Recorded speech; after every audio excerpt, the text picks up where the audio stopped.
Pagi ini kita akan melanjutkan materi tentang sholat berjamaah. Dan submaterinya adalah tata cara, adab, dan sunnah-sunnah sholat berjamaah.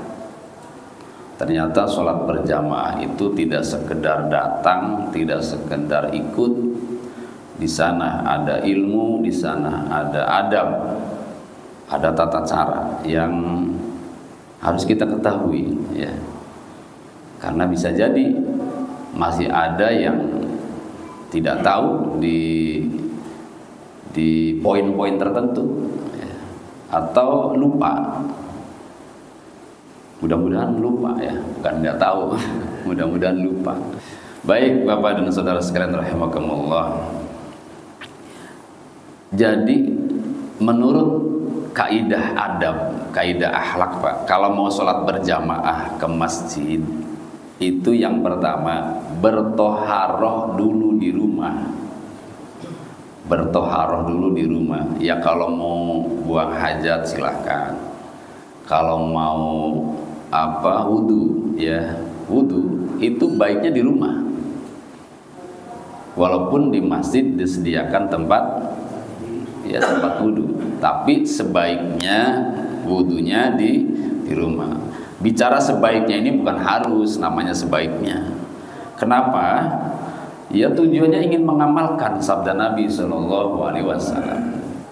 Maka kata Nabi SAW, man tahhara fi baiti, siapa yang bersuci di rumahnya, summa masya ila baitin min buyutillah, kemudian dia berjalan menuju masjid-masjid Allah untuk sholat tentunya, liyaqdiya faridotan, yakni untuk memenuhi kefarduannya, sholat berjamaah, min faraidillah, dari fardu-fardunya Allah, kanat khutwatahu ihdahuma, maka setiap langkahnya, kata Nabi, setiap langkahnya nih, salah satu langkahnya adalah tahuttu khoti'atan, dapat menghapus kesalahan atau dosa. Wal ukhra tarfa'u darajatan, yang langkah lainnya dapat mengangkat derajat. Kalau dari rumah ke sini ada 50 langkah, maka 25 langkah dapat menghapus dosa, 25 jenis dosa, 25-nya lagi mengangkat derajat. Derajat itu kurang lebih sih kemuliaan. Derajat itu kemuliaan. Kemuliaan di sisi Allah dan kemuliaan di sisi manusia. Itu ditambah kemuliaan. Kalau di dunia tadinya orang menilai kita buruk 50%, berkurang 40, 30, lama-lama percaya kita tuh orang baik. Itu pengaruh daripada diangkat derajatnya oleh Allah Subhanahu wa taala. Untungnya apa? Untungnya Pak, kalau kita sudah dianggap baik oleh orang, oleh tetangga, oleh teman, ketika meninggal dunia, ketika mau disolatin, kan ada tuh kalimat, hadirin saksikan mayit ini baik, kan gitu ya. Tapi kalau kita nggak melihat dia baik, berat mengatakan baik, ya kan Pak ya? Mau mengatakan baik, orang ini biang kerok, mau dikatakan nggak baik, masa iya sih kita nggak mau nolong dia orang baik dengan kalimat kebaikan? Iya begitu. Itu keuntungannya begitu. Dan manusia terbaik adalah manusia yang saat kita meninggal semua orang menangis. Orang yang terburuk adalah orang yang apabila kita meninggal orang lain tertawa. Itu meninggal, alhamdulillah meninggal. Berarti tandanya orang itu gak baik Pak. Kalau orang itu meninggal, saya meninggal, masya Allah, siapa lagi yang ganti dia? Mudah-mudahan ada penggantinya. Nah itu berarti kita sedih dengan kematian. Itu tandanya orang baik. Jadi kalau kita wudunya di rumah, menuju masjid, setiap langkahnya ada fadilah dari Allah Subhanahu wa taala. Satu langkah untuk menghapus dosa, langkah yang lainnya untuk mengangkat derajat. Apa enggak enak tuh Pak? Yang kedua, kalau mau keluar rumah disunahkan membaca doa. Minimal bismillah tawakkaltu 'ala Allah la haula wala quwwata illa billah. Minimal. Ditambah lagi kalau ada lagi, ya terserah mau subhanalladzi sakhkhara lana hadza wa ma kunna lahu muqrinin wa inna ila rabbina lamunqalibun, silahkan. Mau bismillahirrahmanirrahim wa mursaha inna rabbi laghafurur rahim, silahkan. Mau bismillahilladzi la yadurru ma'asmihi dan seterusnya, silahkan. Mau a'udzu bikalimatillahi tammati min syarri ma khalaq, itu juga doa-doa untuk menghalau madarat ya, sesuatu yang membahayakan kita, itu baca. Ya kan, orang kena musibah mah bukan hanya jatuh dari pesawat. Orang kena musibah itu bukan karena gempa, tapi ketusuk. Itu tusuk sate, Pak. Kaki ketusuk-tusuk sate. Ya kalau namanya musibah kan bisa bengkak. Iya. Ya wallahu alam lah namanya musibah. Maka kita selalu berlindung dari Allah dari musibah-musibah yang selalu mengancam atau mengintai kita. Dengan cara itu tadi, doa-doa, karena kita tidak tahu, tidak berdaya. Bismillahirrahmanirrahim, Allah la haula wala quwata illa billah. Kalau mau panjangnya ada, silahkan ijazah ya, panjangnya ada. Kemudian Nabi sallallahu alaihi wasallam bersabda, man qala hina yakhruju ila shalah Allahumma inni as'aluka bihaqqis sa'ilin alaika wa bihaqqi mamsaya hadza fa inni lam akhruj asaran wala bataran wala ria'an wala sum'atan kharastu tiqa ahsafatika wa tiqa amardatik as'aluka an tunqidhani minan nar wa an taghfira li dhunubi innahu la yaghfiru dhunuba illa anta wakkalallahu bihi sab'ina alfa malak. Jika kita membaca doa keluar rumah dengan doa tadi, doanya agak panjang, maka kata Nabi, Allah akan kirimkan 70 malaikat, di mana 70 malaikat itu tugasnya adalah yastaghfiruna lahu wa aqbalallahu alaihi hatta yafruga min sholati. Tugasnya 70 malaikat itu minta ampun pada Allah sampai selesai sholat, sampai selesai pulang ke rumah. Itu malaikat selalu minta ampun untuknya, untuk kita yang mau baca doa keluar rumah. Jadi itu masuk adab ya. Kemudian adab berikutnya, bagi yang hendak mendirikannya bukan di tempat dia berada, hendaknya dia berjalan menuju tempat tersebut dengan tenang, tidak tergesa-gesa. Ya maksudnya kalau menuju ke masjid jangan tergesa-gesa. Bapak baru keluar pintu nih, keluar rumah, tiba-tiba terdengar Allahu Akbar, asyhadu an la ilaha illallah, qomat, kan bisa jadi begitu. Tergesa-gesa. Apalagi sudah terdengar beberapa rakaat mau habis. Umumnya tergesa-gesa, ingin dapat kesempurnaan secara utuh sholat berjamaah bersama imam, kan begitu ya. Tapi Nabi mengingatkan jangan tergesa-gesa. Tinggal cari saja ininya, alasannya kenapa ya, padahal sholat berjamaah sholat yang dapat pahala banyak, 27 kelipatan derajat, dan wajar-wajar saja sebetulnya kalau ingin meraih kebaikan umumnya tergesa-gesa ya. Tapi Nabi melarang itu. Kata Nabi, idza sami'tumul iqamah, ketika kalian mendengar iqamat, famsu ila shalah wa alaikum bisakinah wal wiqar, maka berjalanlah kalian dengan tenang dan jangan tergesa-gesa. Wala tusri'u, jangan keburu-buru. Fama adraktum fasallu wa ma fatakum fattamu. Jika kamu dapati sholat ya ikuti sholat dengan sempurna, jika tidak ya sempurnakan. Maksudnya begini, jika sampai ke masjid kita masih dapati sisa-sisa rakaatnya, ya lanjutkan. Jika tidak ya sempurnakan. Maksudnya sempurnakan ya apa adanya. Dapatnya salam tahiyat saja ya tahiyat, dapatnya salam ya salam. Kalau tidak dapat ya sudah nasib. Tapi nasib, sekalipun nasib dalam Islam, niat dan langkah kita menuju kepada sholat tersebut sudah dihitung sholat berjamaah. Itu maksudnya begitu, Pak. Gak usah khawatir. Kalau bahasa bebasnya gini, gak usah khawatir, aku akan sempurnakan tetap pahalamu 27 derajat. Gitu. Jadi tenang saja. Tenang juga bukan berarti slow respon kalau ya tenang dalam arti biasa saja, nggak usah keburu-buru. Soalnya ada pengalaman Pak, ada pengalaman. Udahlah sholatnya di lantai 2 seperti Fatur Rahman misalnya ya, udah gitu. Terutama Jumat, ya kalau sholat fardu sih mendingan Jumat. Coba Pak, ya udah komat nih, nggak ikut khutbah kan, berarti kan buru-buru. Ternyata udahlah tua, udah biasa nggak lari-lari, ini lari-lari.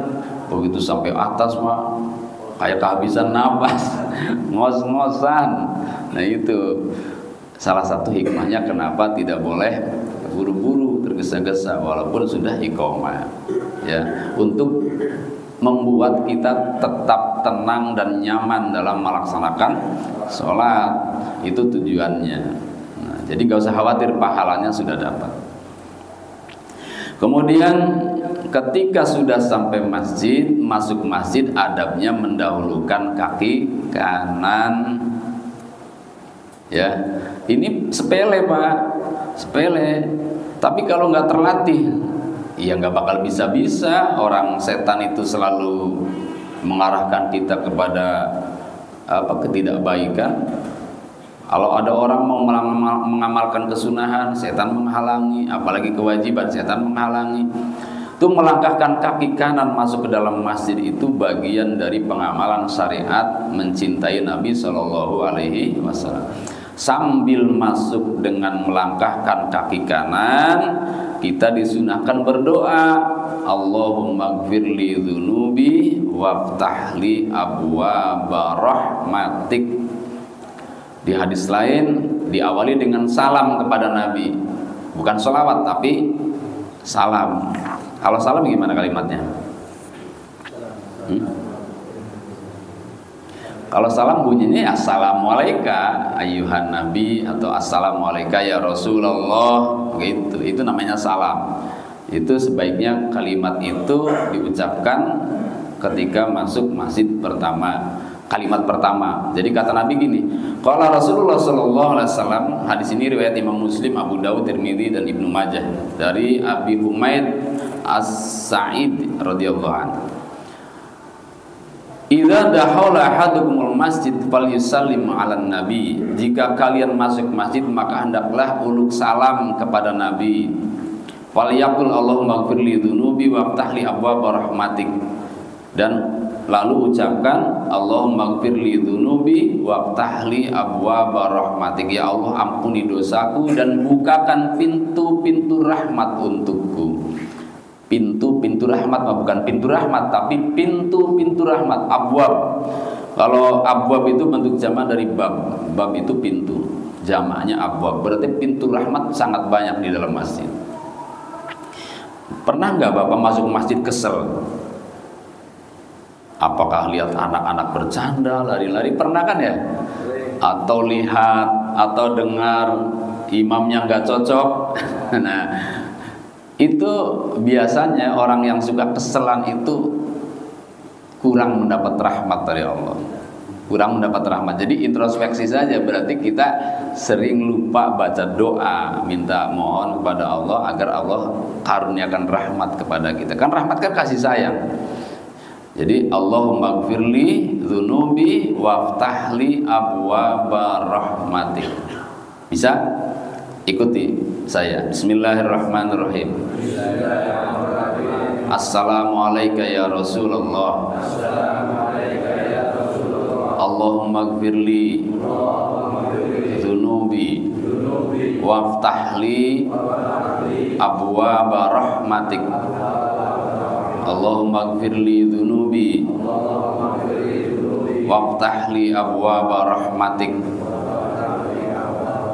Allahumma gfirli dzunubi waftahli abwaaba rahmatik. Dah, amalkan setiap masuk masjid dengan jangan lupa melangkahkan kaki kanan ya. Nah, berikutnya, bagi seorang makmum laki-laki berdiri di sebelah kanan imam dan sedikit ke belakang, itu juga masuk adab, bukan masuk ke wilayah syariat apalagi kewajiban. Jadi kalau makmum sendirian ada di sebelah kanan mundur dikit dari imam, jangan sejajar. Sebelah kanan iya, tapi mundur sedikit-sedikitnya ya, tinggal sesuaikan dengan adat atau pemahaman kita. Bisa sejengkal, bisa 2 jengkal, itu namanya sedikit ya. Lalu kalau datang yang kedua ya, datangnya bersama-sama, maka berdiri di belakang imam dua-duanya. Tapi kalau datangnya dalam waktu yang berbeda, pertama satu orang berjamaah bersama imam, berarti sebelah kanan mundur dikit. Lalu setelah berlanjut atau terlaksana salat berjamaah, datang makmum yang kedua, maka makmum yang kedua berdiri di sebelah kiri, kiri imam ya. Tapi kalau datangnya bersama-sama, di belakang imam walaupun berdua. Jadi kalau hanya satu-satu. Nah, setelah datang ada di sebelah kiri, Pak, lalu setelah takbirnya makmum yang kedua, imam maju.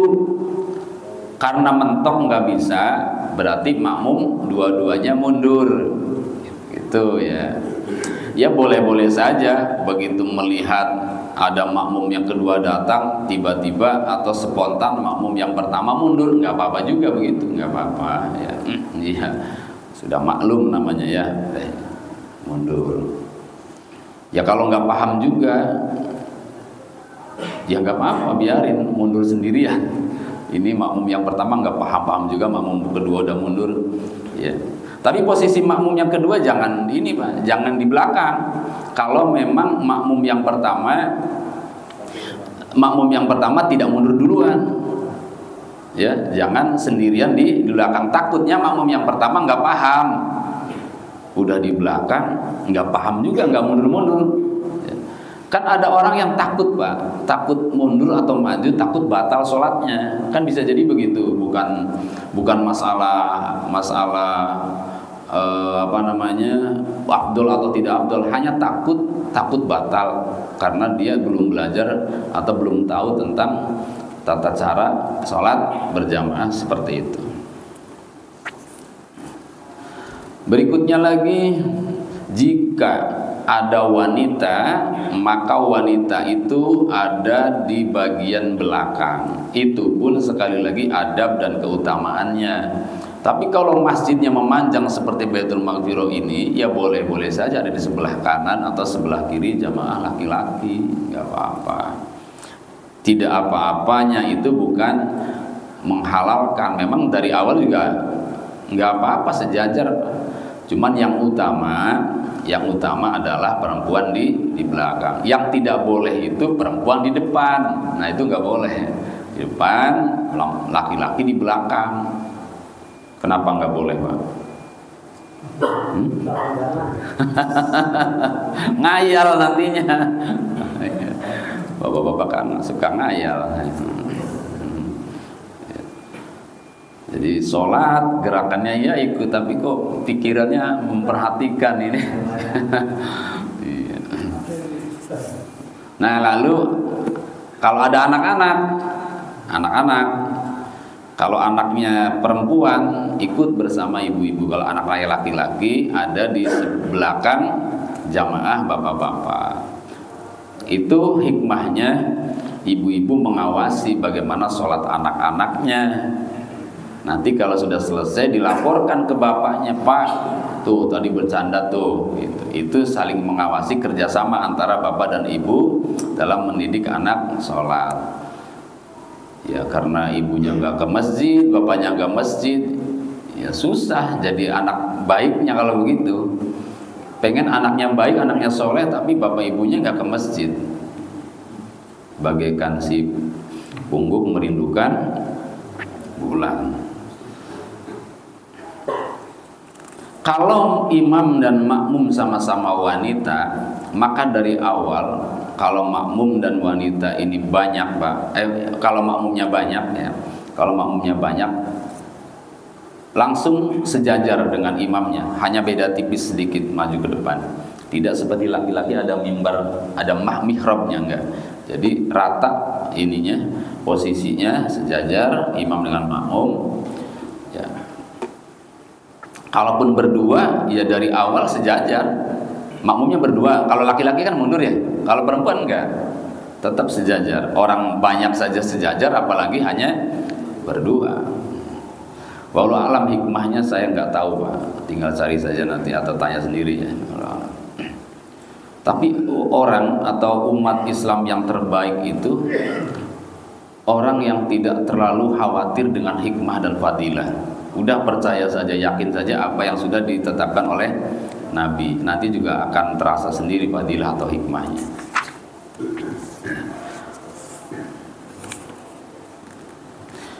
Lalu etikanya lagi bagi orang yang mau sholat berjamaah dan niat memang sholat berjamaah, ketika iqomat dikumandangkan, makmum sudah rapih barisannya sebelum iqomat selesai. Nah ini yang susah. Ini yang susah. Makanya saya di musola ini musola saya, musola Al-Ghafar namanya. Ya tujuannya sih mendidik ya. Begitu qomat muadzin langsung saya maju ke depan. Alhamdulillah Pak, dalam waktu enggak nyampe setengah tahun tuh rapi. Begitu qomat saya maju. Nah, karena nungguin qomat selesai, lalu imam baru bangun setelah qomat selesai, udah gitu tengok-tengoknya lama lagi, ya nggak rapi-rapi. Lagi-lagi rapikan, padahal udah lurus nih, ada garisnya. Tapi tetap aja si imam masih ngomong rapikan, luruskan. Ini kapan pinternya jamaah? Udah bertahun-tahun sholat nggak pinter-pinter lurus. Emang iya bener Pak begitu? Saya nggak yakin tuh bapak-bapak bodoh dalam hal ini. Ya. Maka kalau saya nggak mengatakan luruskan Pak, itu saya beranggapan bapak-bapak sudah pinter. Tapi enggak. Masih ada juga bengkok. Masih ada juga. Iya. Susah ya. Kenapa susah ya?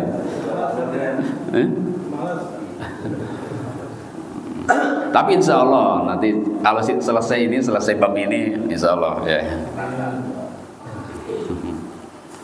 Jadi sebelum iqomat selesai, makmum sudah rapih barisannya. Saya pernah dapat informasi, kenapa sih nggak mau di belakang imam atau nggak mau di saf pertama? Salah satu alasannya memang bagus, logis. Belum pantas Ustaz, katanya gitu. Belum pantas apanya? Ya ilmu saya belum seberapa. Iya. Bagus, alasan itu bagus Pak. Ya. Tapi hendaknya alasan seperti ini jangan dalam bab sholat saja, dalam pembagian itu juga harus begitu adabnya. Pembagian BLT, pembagian hadiah, jangan berebut. Wah ada pembagian itu, wah berebut. Harusnya kan ngomong gitu, belum pantas Pak, Bapak dulu. Nah begitu, jangan di jamaah saja.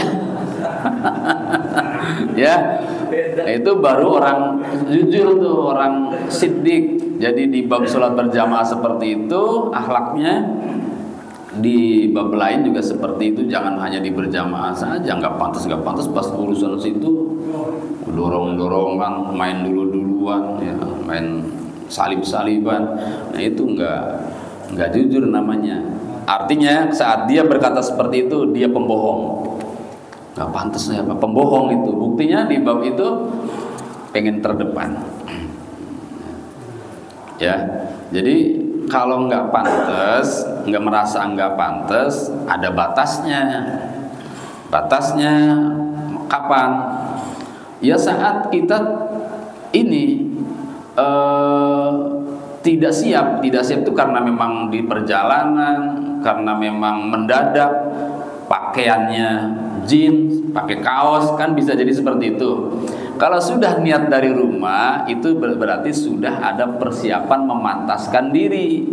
Karena orang yang terbaik ketika menuju masjid itu pakaian yang terapih yang dia pakai. Nah, jadi ucapan nggak pantas itu manakala kita di perjalanan, udah gitu pakai kaos ada tulisannya lagi di belakangnya, katakan nggak pantas kalau saya di depan, itu pas Pak, ya. Bukan, katanya, ilmunya saya takut imam batal, saya nggak bisa. Ya jangan di belakang imam persis, kan bisa di sini, di sebelah kanan kiri terus begitu. Katakanlah 3 orang di belakang imam, dikosongkan space-nya ada. Nanti ada yang kira-kira ya biasa jadi imam, ya disitulah tempatnya. Ya, atau yang biasa ngaji, disitulah tempatnya. Gitu. Ya, biar nanti kalau imam batal bisa menggantikan posisi imam. Jadi adabnya sekali lagi, kalau iqamat dikumandangkan sudah mulai bangun, paling tidak bangun ya, berdiri. Kemudian hendaknya sebagian dari makmum merapatkan bahu dan tumit atau mata kaki mereka dengan bahu dan tumit sebagian lainnya. Diriwayatkan oleh jamaah selain Imam Bukhari dan Tirmidzi, berarti ada Nasai, ada Baihaqi, ada Ahmad, imam perawi hadis, dari Jabir bin Abdullah. Kharaja alaina Rasulullah sallallahu alaihi wasallam, kami pernah keluar bersama Nabi, kata Jabir. Ala tasib, lalu faqala, Nabi bersabda, ala tasibuna kama tasibul malaikah inda rabbiha. Kata Nabi begini, wahai, katanya, manusia, mau tidak kamu barisannya senilai barisan malaikat di sisi Tuhannya? Lalu kami menjawab, kata Jabir, qulna ya Rasulullah kaifa tasibul malaikah inda rabbiha? Bagaimana si Rasul barisan malaikat di sisi Tuhannya itu? Lalu Rasul menjawab, qala yutimmuna sufufal awwal wa tarasaw fis-saff. Lalu mereka, kata Nabi, menyempurnakan barisan-barisan depannya dan saling merapatkan dalam barisan. Maka dalam sholat itu ya diutamakan lurus barisannya dan rapat barisannya. Tapi ini sekali lagi Bapak dan jamaah sekalian rahimakumullah, bukan syarat rukun sholat berjamaah, bukan. Artinya apa? Tidak rapi, tidak lurus itu tidak batal salat berjamaah, tidak. Hanya saja ini menjadi bagian kesempurnaan salat berjamaah.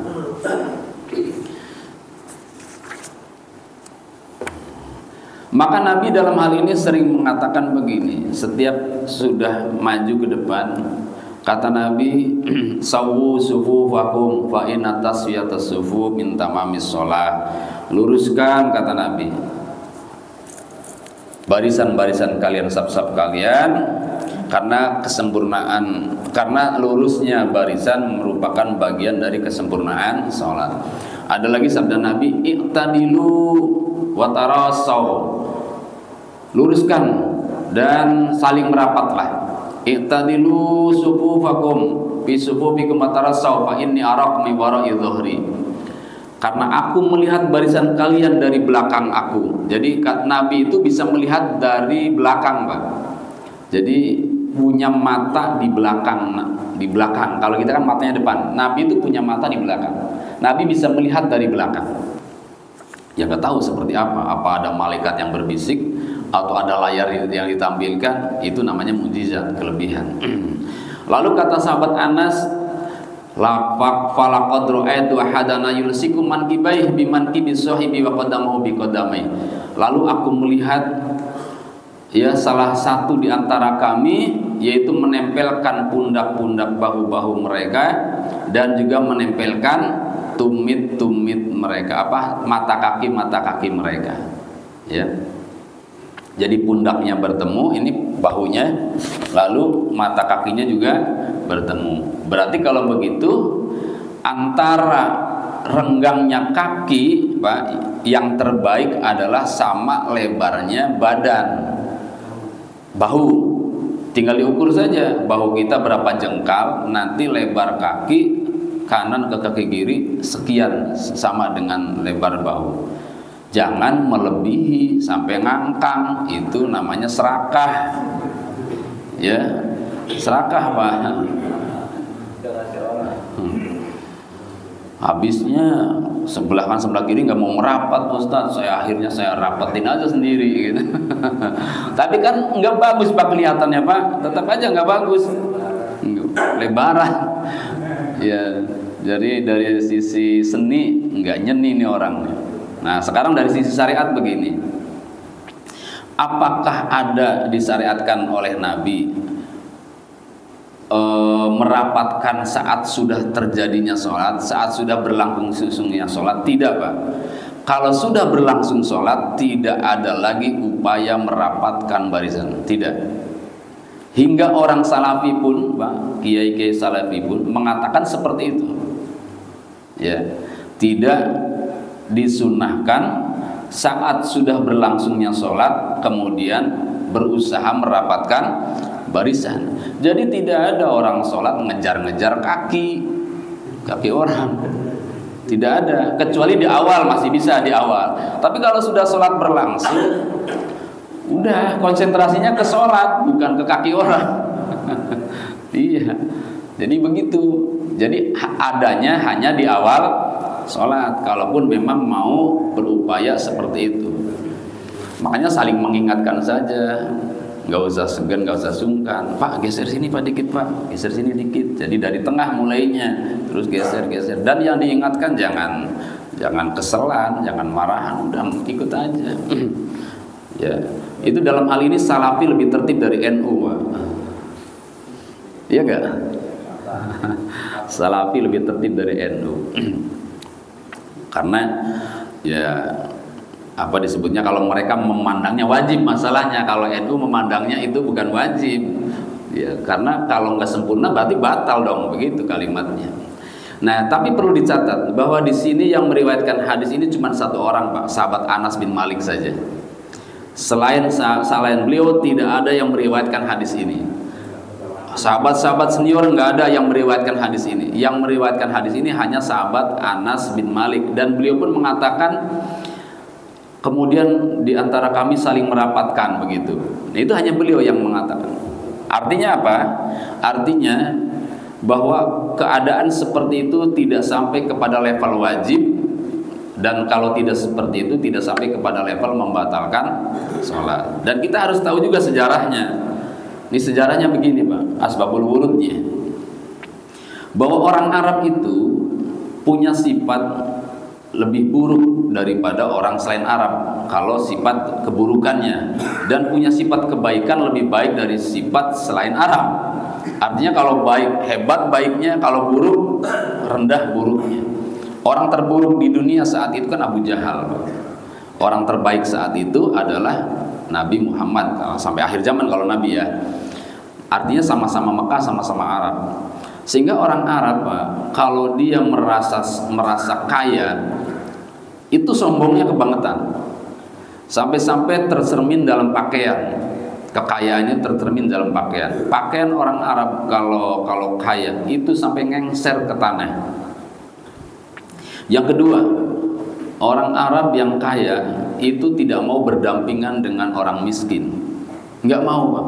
Sampai dalam sholat sekalipun sudah masuk Islam, itu nggak mau berdampingan dengan orang miskin. Jadi kalau begitu diketahui di sebelah kanan atau kirinya orang miskin, nggak mau rapat. Nggak mau rapat, Pak. Gengsi rapat dengan orang miskin. Gengsi itu adalah bisikan setan. Dan selama gengsi ada di dalam hati kita, berarti setan bertengger di hati kita. Maka kata Nabi, siapa yang ada celah di antara barisan kalian, maka di situ ada setan. Kan begitu kalimatnya. Tapi ketika rapat, apakah setan tidak mampu pindah ke belakang? Mampu, Pak. Setan mampu pindah ke belakang. Pindah ke depan bisa. Kan kelonggaran itu bukan hanya di antara orang sholat, di belakang bisa, di depan bisa. Tapi ternyata yang dimaksud setan oleh Nabi bukan setan di antara celah itu, setannya ada di hati. Karena dia menganggap tidak level kalau berendeng rapat dengan orang yang di sebelahnya. Maka Nabi sering mengatakan seperti itu, rapatkan. Karena di antara kalian ada setan kalau tidak rapat. Tuh, begitu. Jadi akibat adanya ego, ya, kesombongan yang ada dalam hatinya yang merusak barisan itu tidak rapih, tidak rapat. Tapi sekali lagi, tanpa ego, tanpa sombong pun tetap yang utama adalah rapatnya barisan, gitu ya. Kemudian hendaknya makmum menyempurnakan saf awal, jangan buat saf baru sebelum saf awal terpenuhi. Karena bisa jadi kalau dia buat saf awal nanti tidak ada temannya. Kalau tidak ada temannya, maka sholatnya dia ada dari madhab, kalau nggak salah madhab Hanafi yang mengatakan batal sholatnya. Kalau niat sholat berjamaah tapi memisahkan diri, tapi madhab Syafi'i tidak. Madhab Syafi'i tidak batal, hanya tidak sempurna. Berikutnya, apabila makmum masbuk mendapatkan imam ruku atau sujud atau tasyahud awal atau tasyahud akhir yang semisalnya, artinya tidak bersama, tidak dari awal dia ikut, maka hendaknya dia segera takbiratul ihram, kemudian mengikuti apa yang sedang diperbuat oleh imam, mengikuti gerakan imam. Sedapatnya kalau begitu, Pak. Karena kalau membiarkan imam berdiri itu kita dalam keadaan sia-sia. Misal kita datang, imam sudah sujud, ngapain ikut sujud? Kan nanti juga bangun. Nah, itu berarti kita saat menunggu itu dalam keadaan sia-sia, tidak dapat pahala rakaat yang sedang dikerjakan oleh imam. Tapi kalau kita ikut, itu dapat pahala rakaat itu, Pak. Hanya saja secara fikih rakaatnya tidak sempurna. Tapi kalau ikut di rakaat itu, kita sudah dapat pahala rakaat tersebut. Jadi ikut dan gak usah ngejar, ikuti saja. Nanti tinggal tambahkan berapa rakaat yang kurang, karena rakaat itu tidak sempurna menjadi rakaatnya, maka rakaat itu jangan dihitung satu rakaat. Kalau mau dihitung satu rakaat itu kalau dapat imam sedang ruku, baru tuh kata Nabi, man adrokar ruku adrokar rakaat. Kemudian apabila makmum hadir sebelum hadirnya imam, maka apabila masjidnya mempunyai imam ratib yang tempat tinggalnya tidak tergolong jauh, maka hendaknya seseorang dari makmum memberitahu kepadanya agar segera hadir. Ya, kalau imamnya imam ratib, imam terjadwal, imam rawatib itu. Di Masjid Baitul Maqfirah ada 3 imam atau 5 imam. Imam duhur misalnya Pak Ahmad. Begitu sudah azan, sudah sholat qobliyah juga belum datang juga imam nih. Jangan-jangan ketiduran. Nah, disusul, Pak. Kalau sekarang ada HP gampang lah di bel ya. Pak, bisa datang tidak? Nah, oh bisa, ya udah ditungguin karena dia imam rawatib, kecuali bukan imam rawatib. Ya. Maka ini masuk ke etika, Pak. Etika ya. Jadi kalau kita nungguin tuh dapat pahala. Karena etikanya kata Nabi, kalau ada imam rawatib itu hendaknya ditunggu sampai dia datang. Kecuali itu tadi keluarganya atau dia mengatakan, dah kayaknya kelamaan, komat aja. Nah, berarti dapat izin. Atau sekalian aja minta izin, Pak ini udah lama, komat aja ya. Nah, itu bagusnya seperti itu. Itu menghargai hasil musyawarah atau hasil penunjukan pengurus masjid terhadap imam. Berikutnya, apabila makmum sedang melakukan sholat sunnah kemudian muadzin iqamat, maka makmum sebaiknya satu, apabila dia yakin dengan menyelesaikan sholatnya nanti tidak kebagian rakaat pertama dengan imam, maka sebaiknya membatalkan sholat sunnahnya. Sudah dapat 1 rakaat tapi sudah qomat. Kalau diselesaikan, ini bisa jadi ketinggalan dengan imam. 1 rakaat bersama imam ketinggalan. Tapi kalau diperkirakan masih kebagian 1 rakaat bersama imam, selesaikan sholat sunnahnya. Ya. Tapi kalau tidak kebagian, maka sebaiknya dibatalkan. Dan membatalkan sholat sunnah untuk menuju sholat fardu itu lebih utama. Kalau sholat fardu tidak boleh dibatalkan, Pak. Tapi kalau sholat sunnah boleh dibatalkan.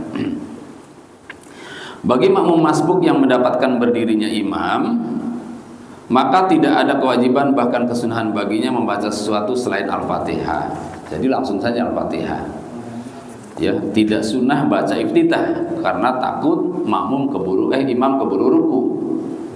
maka cukup Al-Fatihah saja, dan Al-Fatihah juga semampunya. Kalau baru lafaz iyyaka na'budu wa iyyaka nasta'in keburu ruku, sudah ikut ruku, dapatnya segitu, tidak perlu dilanjutkan sampai selesai ya. Baik Bapak dan saudara sekalian, masih panjang kesunahan-kesunahan dan adab-adab ini. Saya kira cukup sekian saja dulu, disempurnakan dengan diskusi. Barangkali ada yang belum puas atau mau bertanya, silakan. Ada? Iya, silakan. Waalaikumsalam. Jadi sampaikan beberapa hal masalah itu lah. Kalau di rumah, saya mau sholat di masjid Atin, dari sini ya. Kita wudhu dulu. Iya. Motor ya. Iya. Dua, kalian dengan pakaian, maka terpakai kaos atau pakaian segera, dan itu yang penting bersih ya. Iya. Nah terus kalau orang lupakan kok ini di gunung-gunung mau sholat umpamanya ya, kedua kalinya kaitan dengan apa? Peci itu kalau kita kan dari dulu mau dari kecil itu pakai gitu ya. Iya. Saya nggak tahu sejarahnya ya. Maka pakai putih dan sebagainya itu termasuk apa pakai batu. Iya. Jadi begini Pak, berwudu di rumah menuju masjid itu lebih utama. Bukan berarti tidak boleh berwudu di masjid, bukan. Nah, baik masjid itu dekat maupun jauh, tetap berwudu di rumah. Keutamaannya nih saya sampaikan, keutamaannya. Tadi sudah ya, salah satunya adalah diampuni dosa dan diangkat derajat. Menurut Syekh Nawawi Pak Al-Bantani, jadi malaikat Jibril itu sudah tidak bertugas menyampaikan wahyu karena Nabi sudah tidak ada. Tapi sesungguhnya tidak ada malaikat yang pensiun. Maka di antara tugas malaikat Jibril itu Pak, beliau selalu ikut mengurus jenazah orang yang meninggal dalam keadaan suci, punya wudu. Dari mulai memandikan, mengafani sampai menemani di alam kubur, di kuburan, itu karena faktor saat meninggal dalam kondisi suci, berwudu. Maka beruntung jika Bapak berangkat dari rumah kondisi suci lalu meninggal di jalan. Itu keuntungannya.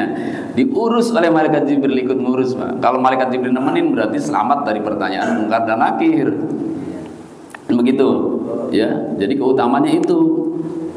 Enggak kayak orang dulu, saya punya temen gitu. Masjid yuk masjid. Sarungnya jalan lari, wudu, mandi di masjid. Ya, kurang bagus begitu ya. Jadi tetap masjid jauh maupun dekat, sunnahnya atau utamanya di rumah. Hanya untuk tentatif saja, untuk hal-hal yang emergensi. Ada tempat di masjid itu untuk yang emergensi, yang tadi bagi musafir atau bagi orang yang sudah di dalam masjid lalu batal, itu untuk itu. Tapi untuk kita yang rumahnya dekat atau untuk kita yang sudah punya tempat wudhu di rumah, itu sebaiknya wudhu di rumah. Walaupun ada pernyataan Imam Ghazali begini, berwudhu di tempat di mana di situ kita buang air, maka wudhunya tidak ada nilainya. Begitu Pak, kata Imam Ghazali dalam kitab Ihya. Berwudhu di tempat di mana kita buang air, itu wudhunya tidak bernilai. Tapi ini pandangan sufi, bukan pandangan fikih. Ya, bisa jadi begini alasannya, karena saya tidak tahu alasannya. Ya, bisa jadi alasannya begini. Itu tempat najis. Karena bila kita berwudu di situ, bisa jadi percikan najisnya akan kembali ke pakaian, akan memercik ke pakaian. Tapi kalau kita sudah meyakini tempat itu sudah terbebas dari najis, sudah kita sapu, sudah kita gosok, sudah kita prostek, sekali pipis kita siram, kan tadi kan suci Pak tempat itu. Yang nggak ada kekhawatiran. Kalau kekhawatiran adalah dalam hal ini, karena kalau orang dulu udahlah pasir atau namanya tanah, ya bisa jadi Pak percikan-percikan itu akan kembali ke pakaian kita. Maka kalau kita sudah yakin tempat mandi kita tidak akan memercikan air najis, ya sudah. Karena tidak ada tempat lain, wudhu saja di rumah, nggak apa-apa. Ya. Lalu yang kedua, kita berangkat ke masjid, iya benar pakaian yang penting suci bersih. Iya, itu secara fikih.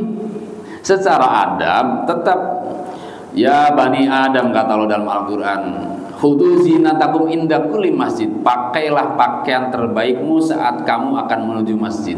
Kalau begitu, ya peci, ya baju, ya sarung yang terbaik, yang terapi, yang tidak bau, terbaru dari disuci, ya. Itu yang dikehendaki oleh agama. Karena kalau bau kan mengganggu. Kalau pakaiannya asal-asalan juga mengganggu, itu masalahnya. Mengganggu orang lain itu hukumnya makruh. Apalagi pakai kaos yang tulisannya di belakang ada kalimat ngapain lu lihat-lihat gitu. Iya, jadinya kitanya gedek jadinya Pak ya. Ada lagi? Cukup? Baik jamaah sekalian rahimakumullah, marilah kita berdoa kepada Allah agar Allah berikan istiqomah kepada kita, agar kita selalu diberikan kemampuan mengamalkan perintah-perintahnya dan menjauhi larang-larangannya. Bismillahirrahmanirrahim. Alhamdulillahirabbil alamin wassalatu wassalamu ala sayyidina wa maulana Muhammadin wa ala alihi washabihi ajmain. Allahumma waffiq imanana bi taufiqik wa hidayah. Allahumma waffiqna lima tuhibbu wa tarda wa ja'al amalana bi ridha wa a'inna ala muridina wa dunyana bi rahmatika ya arhamar rahimin. Wassallallahu ala sayyidina Muhammad wa alihi wasallam. Walhamdulillahirabbil alamin. Assalamualaikum warahmatullahi wabarakatuh.